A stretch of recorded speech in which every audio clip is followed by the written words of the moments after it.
tier of QBs. Mahomes, Burrow, Josh, Lamar, and Stafford. Now, the tier 1 definition, this is important because you're like, are these guys just the best? Like, well, this is specifically what they are. Tier 1 quarterback can carry his team each week. The team wins because of him. He expertly handles pure passing situations. He has no real holes in his game. Joe's unanimous. Josh and Lamar not unanimous. Anybody have any issues with the top tier? And also, Coach Mangini's here. What's up, Coach? My takeaway from this is, because if you remember last year, coming off an MVP, Lamar was tier 2. Remember that? Oh, and wow.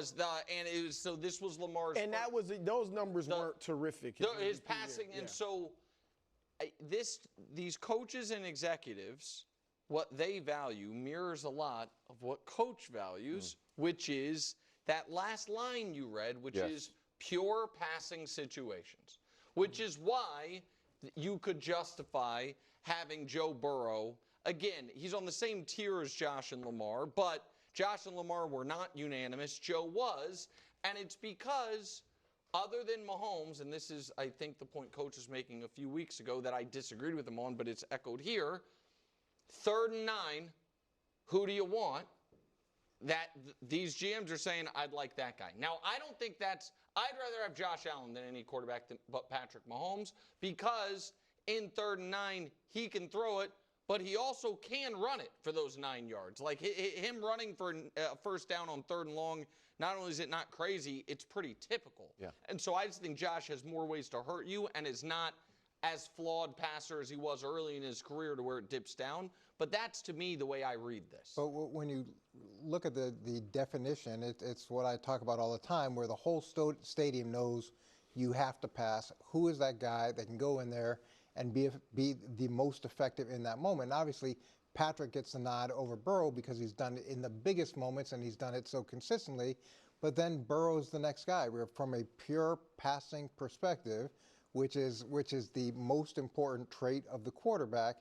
Joe is the best next pure passer, and I would agree with the 2 levels after that, where I think Josh is a little bit better than Lamar is from a pure passing standpoint. Obviously those 4 are tier 1. I don't know how 2 MVPs for Lamar, 1 for Josh, none for Burrow. Like, at some point, what you do has to matter. And they're all tier 1. They all should have been unanimous. I mean, who's running a team that said Josh and Lamar aren't tier 1? But when we talked about it, I said those other 3, take Patrick out of the mix. If you put those other 3 guys in a draft, you'd probably have a third of the league that drafts Joe, a third of the league that drafts Josh, and a third of the league that would draft Lamar, depending on what you like. And I said I thought you were insane, but to be clear, I think it's wrong, but it looks like you have unanimity in your wrongness on it, or a lot of people agree with you. Only 50 of them. Well, I also think, though, when you look at the passing, and again, I love Burrow. I think all 4 of them should be unanimous. But Burrow does have arguably the best receiving duo in the league. Neither Lamar or Josh has certainly not an above average. Like they've got an average receiving core at best. And the numbers Lamar put up last year, he did it with like an average receivers. Joe has had these tremendous receivers. And Josh last year won the MVP because of what he didn't do, which was turn the ball over.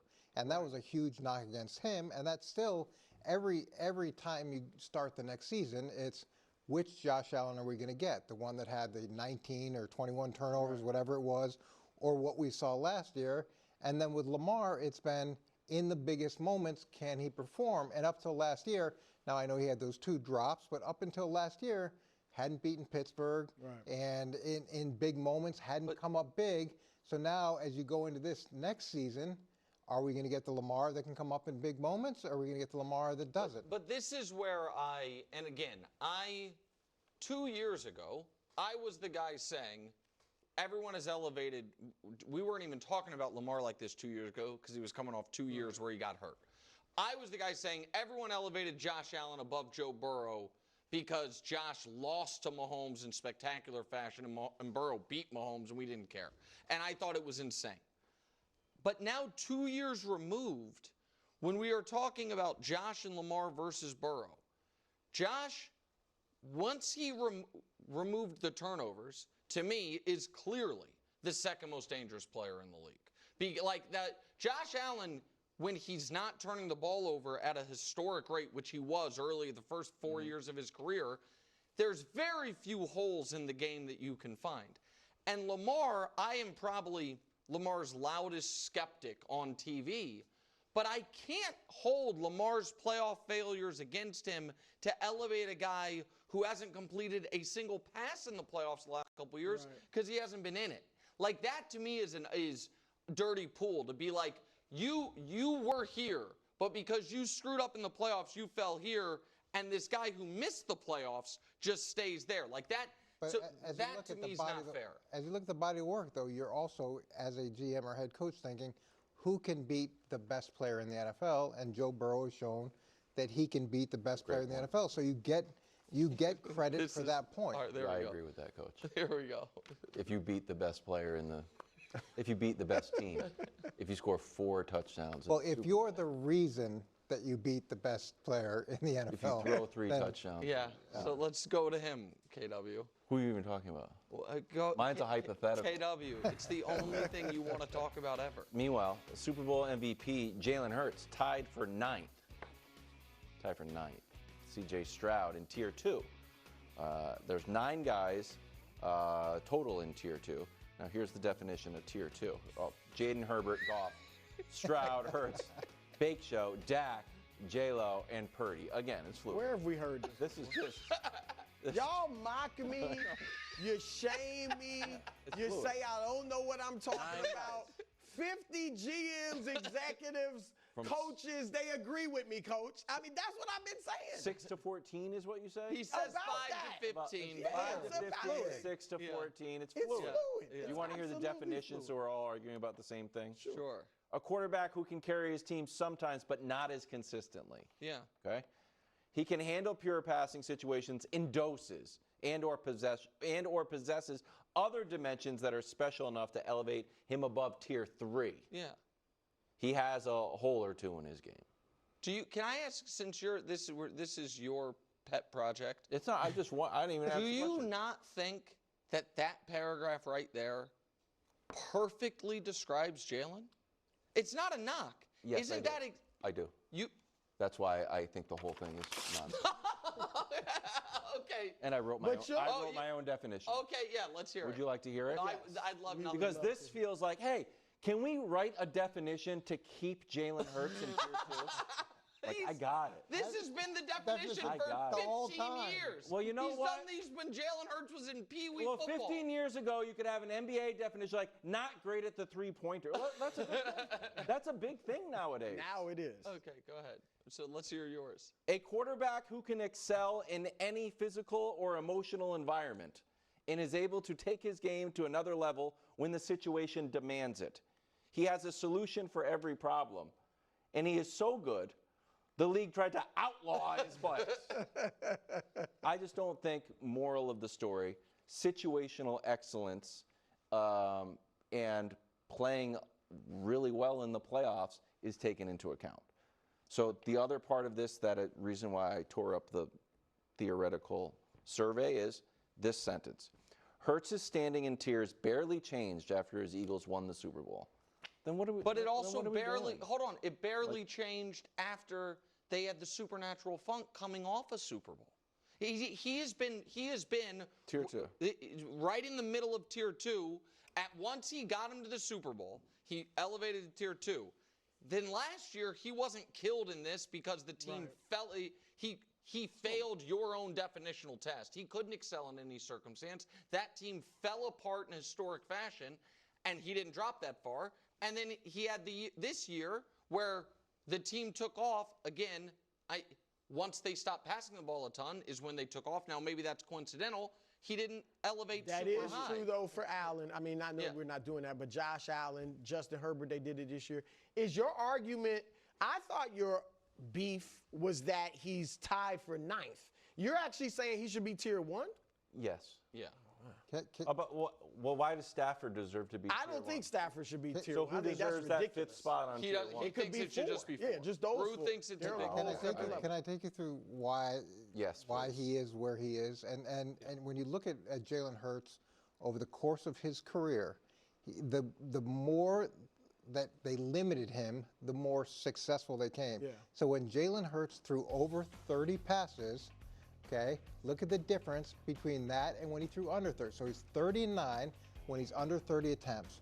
Over 30, he goes to 22 and 14. That's a 16% difference, winning percentage difference. And look at the volume of interceptions. And when they started last year, the first 4 games, he attempted 30 passes in all 4 games. They went 2 and 2. The next 10 games, they attempted 30 passes 1 time, and they went 10 and 0. So what they realized is if we keep him under the league average in the 2000s is over 32.4 passes. If we keep him under 30 passes, we've got a much better chance to win. So that's not really a tier 1 quarterback. No, I agree with that. My thing now, Wilds, I'll give you this. I think he should be ahead of C.J. Stroud, Justin Herbert, and Jared Goff. And here's why. Look at his numbers last year compared to Stroud and Herbert. I mean, this is like his numbers are just better. I mean, Herbert's right there with him. But Herbert, Herbert played his worst in the playoffs. And they did the same thing to Herbert. Now, Herbert obviously throws a better ball, I believe, But Jim Harbaugh did the same thing to Herbert. He said, look, we're not throwing this much. And then Herbert imploded. Once they threw the ball in the playoffs, he imploded. And Goff, I think, to your point, it's about the postseason for these guys. And Jalen we know Goff is known to struggle in the playoffs through 3 interceptions in the NFC game against Washington, the playoff game. And we know Hurts is excellent in the postseason. So those 3 I would move Hurts ahead of, but I still think they're all tier 2. Clearly has a tier 1 GM. Well, I think, listen, what they wrote about him in this thing, what the GM said was they think he's a good player on a really good roster, which I think is not a wholly unfair thing to say. Now, we will see how he evolves over the course of his career because it's not always going to be – Saquon's not always going to be a 2,000-yard player. We already saw it. You know, Landon Dickerson, unfortunately, just went down. Like, they shouldn't be up front quite as stacked this year as they were last year, and we'll see. But if we can just have an extra minute, I just want to show 2 terrible tweets. Here's their opposite ends of the spectrum here. Let's start with Danny, who's going to be joining First Things First in the 5 o'clock hour after our vacation, who saw this and wrote this. Another ranking of the people who actually do the job, coaches, scouts, GMs. That is Justin Herbert above Jalen Hurts. Yet Eagles fans live in my mentions and DMs staying mad.